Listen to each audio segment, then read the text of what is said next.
खबर आपको देंगे। अदारा बराए इंसानी हकूक़ human rights internal forum of Pakistan के मरकज़ी ऑफिस में कोर कमेटी का इजलास मुनक्किद किया गया।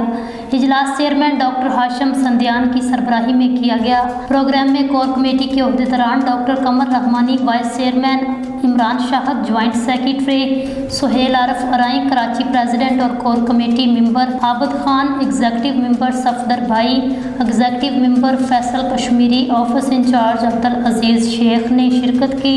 इजलास में अदारे के जारी और खसूसी मनसूबों और सीनियर वाइस चेयरमैन के अहदे पर तैनाती एजेंडा रखा गया था। शेल्टर हाउस की फिजिबिलिटी रिपोर्ट चेयरमैन को पेश की गई, जिस पर चेयरमैन ने दस्तखत कर दी गए। हालिया दिनों में सफदर भाई, फैसल कश्मीरी, शेख अब्दुल अजीज, आबद खान की खिदमत को सराहा गया। उनकी एप्रिसिएशन शील्ड और कार्ड दिए गए। कोर कमेटी ने मुतफिका तौर पर राव मोहम्मद अदनान को सीनियर वाइस चेयरमैन के अहदे पर फाइज किए जाने की मंजूरी दे दी, जिसका नोटिफिकेशन जारी कर दिया गया। राव अदनान ने सीनियर वाइस चेयरमैन के अहदे पर अपने फराइज की बजावरी शुरू कर दी। इजलास में तमाम अहदेदारान ने साथ मिलकर इंसानियत की खिदमत पर अपनी जिम्मेदारियों को निभाने का अज़्म किया। इजलास के इख्तिताम पर चेयरमैन की जानिब से पुरतकल्लुफ़ डिनर का एहतमाम किया गया। इजलास के इख्तिताम में शहीद general secretary doctor Shahbaz Anwar की काविशों को सराहते हुए इनके लिए दुआ मग़फ़िरत की गई।